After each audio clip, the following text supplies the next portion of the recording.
Wow. Oh, wow. I'm gonna be burying my placenta. It's been in the freezer for about 11 months. Luna was born in late January. Yeah, it's been almost a year. I'm really excited to take you guys along with like the ritual. I don't know, I'll just have kind of it be a video of its own. That way, if you've ever been interested in like a placenta burial ritual or what to do with your placenta after birth, you could get some tips and some ideas, and also kind of get brought into the magic that is the ritual of placenta burial. So I am getting ready to bury my placenta. It is here in this bag. Oh my goodness. I just washed my hands. I think I'm gonna put my hair up. Okay. And I'm also gonna make a little print of it using this piece of paper right here. So basically what I'm gonna do is I'm going to grab the placenta and I'm gonna lay it on the piece of paper, and hopefully that way it makes like a print. I'm so nervous to touch it. Oh my God. Oh, it feels so weird. Wow.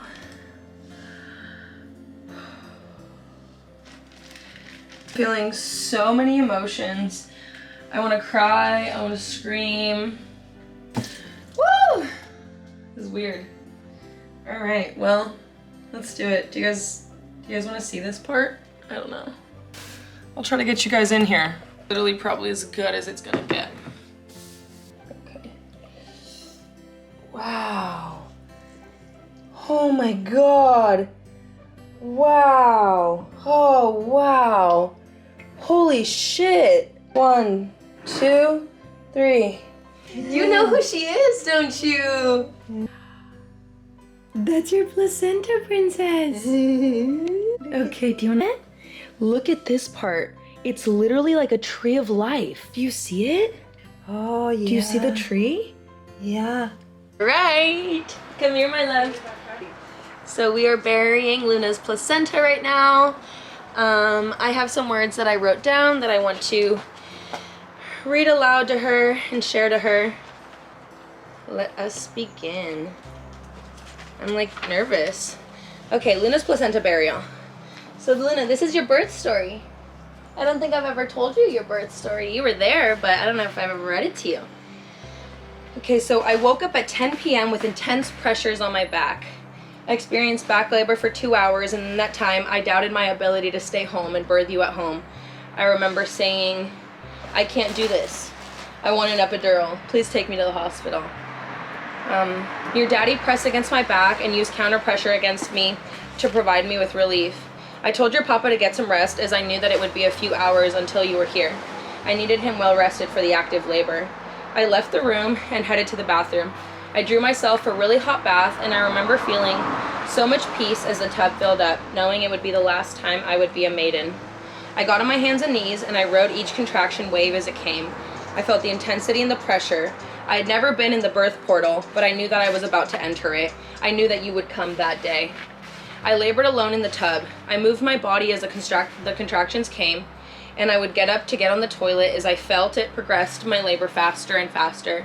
My contractions started about 2 to 3 minutes apart, lasting about a minute each, and they only got stronger. At one point, I was having contractions every minute with a 1 to 2 minute break in between. I remember going to the kitchen and drinking carrot juice and eating honey. I knew that I would need the energy. I paced the hallway from our bedroom to the bathroom for what felt like 2 hours. It was about 2 to 3 a.m. when my mucus plug came out, and I showed your papa. I think he was in disbelief that you were on your way, and fast. Once he saw that, he turned into Papa Bear mode. He began to set up our room as we had discussed weeks prior. He lit 3 candles, 1 green, 1 blue, and 1 purple. I think a yellow one too. We had picked the colors intentionally for you. He attempted to put the mattress cover on our bed, but with no luck. At this time, I was laboring on all 4s. I was making the most primal sounds that I'd ever heard, like rah! I roared, and I yelled, and I screamed, and I begged for it to be over. But I surrendered, accepting that I was 1 step closer to meeting you with each contraction. Papa helped me get on the bed and he dimmed the lights. The room was lit by candles and a warm wicker basket light. The energy of the room was warm, a color orange. Papa turned on the song that I asked for. Oceans by Hillsong, the only song that could come to my mind in the moment. I was entering the birth portal and I would soon not be able to communicate clearly. I roared on the bed, I cried, and I felt angels watching me as I gently hummed along to the powerful lyrics. So this is the song that you were born to. It says, Spirit, lead me where my trust is without borders. Let me walk upon the waters wherever you would call me. Take me deeper than my feet could never wander, and my faith will be made stronger in the presence of my Savior. And then there's another part of the song that says, where feet may fail and fear surrounds me, you've never failed, and you won't start now. And I remember chanting that, knowing that God would not fail me now. For I am yours, and you are mine. I've loved that song since the day that I heard it, and I've never been able to sing it without a dry eye. When it would end, I would urge your daddy to restart it. It gave me confidence, and it filled my soul with peace. It was the anthem of your birth. I remember asking your papa to call the midwives and to let them listen to my grunts and my roars. They immediately said, we're on our way. I continued to labor on the bed with daddy beside me at all times, offering me coconut water. I squeezed his hands when it felt too powerful. Your daddy was so peaceful and helpful the entire time. The next hour is a blur. I remember seeing angels at one point. I remember feeling like I was outside of my own body, looking at myself. When our midwife, Lael, came in, she said, Mama, wow, you're doing such a good job. Yeah, I remember feeling so much peace when she came in. Come here, you want me, huh? I pushed out your water sack. It was probably the hardest part of delivery. Right after Lael said, I see the head. I see hair. I see hair. I could not believe that I was really doing this. Giving birth at home, in power, surrounded by love, unmedicated. A few pushes and you flew out. I placed you on my chest, and the rest feels like history. Papa and I checked the gender, and sure enough, it was our little girl, the one that we had dreamed and prayed about for years. You latched instantly, and we spent our golden hour cuddled in bed together. Your grandma, Elia, seemed to fly over when we told her that you were born, because in minutes of you being born, she was at our side. You were born with thick black hair, and I kissed you and I kissed you. Your placenta came out next, easily, and Daddy cut the cord. You were born on a full moon, in the morning, just like I manifested. No drugs, no medications, just pure oxytocin, just me and you. For a long time after, I feel like I could do anything. Never forget what a miracle you are and how you got here. At this ceremony, we're about to bury the placenta. And it is a time to heal from all the things that were unresolved. It is time to let go.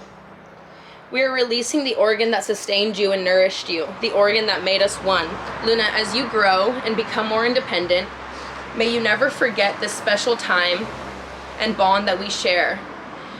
Now as you grow, you will not only be nourished by my breasts, as you have been for the last 11 months, but you will be nourished by Mother Earth, by God, and by your heavenly mother and father. Just like your placenta will nourish this lemon tree that we will soon plant. You want to go grab the placenta? You want leche? She's so happy. It's time! It's time, Tina! Que nos estás grabando. No sé. Look, Mama, that's your placenta. Puedes ver la placenta. And we're gonna keep your umbilical cord too, because that was a big part of that journey that we took together. All right, now it is time. I celebrate being your mother. You have reminded me that life is fun and that I must play often. You remind me and teach me daily to stand up for myself, to advocate for us, and to always stand firm in my beliefs. You've shown me grace, tenderness, and deep belly laughter. And I thank Yah every day that he chose me as your mother. I thank you for the confidence, and I thank you for the joy, the strength, and the closeness that you've brought to our family and my relationship with Yah. Being pregnant, birthing, and mothering you has made me see how strong I am. I can do anything, and it's all because of you. She keeps touching my belly and my belly button. Okay. Okay, and this is your placenta. We thank you. We thank you for coming here. We're gonna get some of the dirt from this side. And we're gonna get some of the juice. This is some elderberry juice. I'm gonna put it on your belly. Is it on Luna's belly? Okay. You will always be my baby, but motherhood is a journey, and the end goal is to surrender. I'm raising you to leave us, to become your own person. So with the burial of your placenta, I now release you to grow into the person that you were born to be, setting aside my own fears and my expectations that I have for you. You can always count on me, just as you can rely on Mother and Father God for nurturing. I pray you never stop growing in wisdom, love, and joy. Always be true to your calling. Now, Mommy's turn.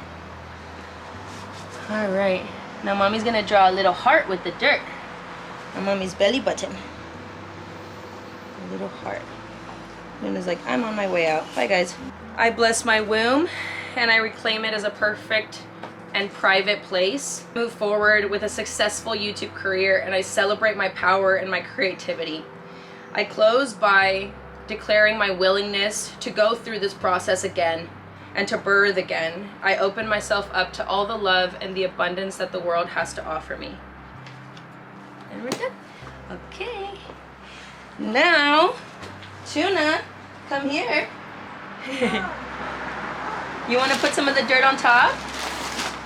No?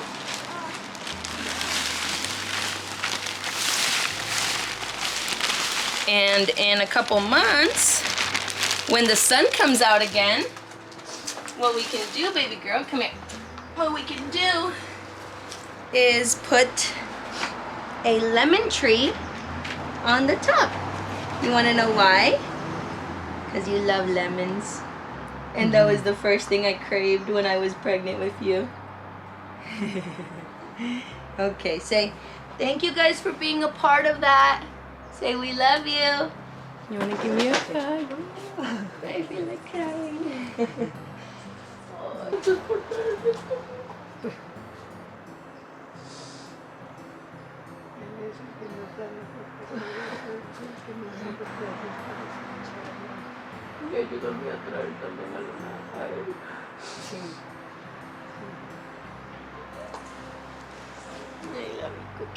Pero está... Oh.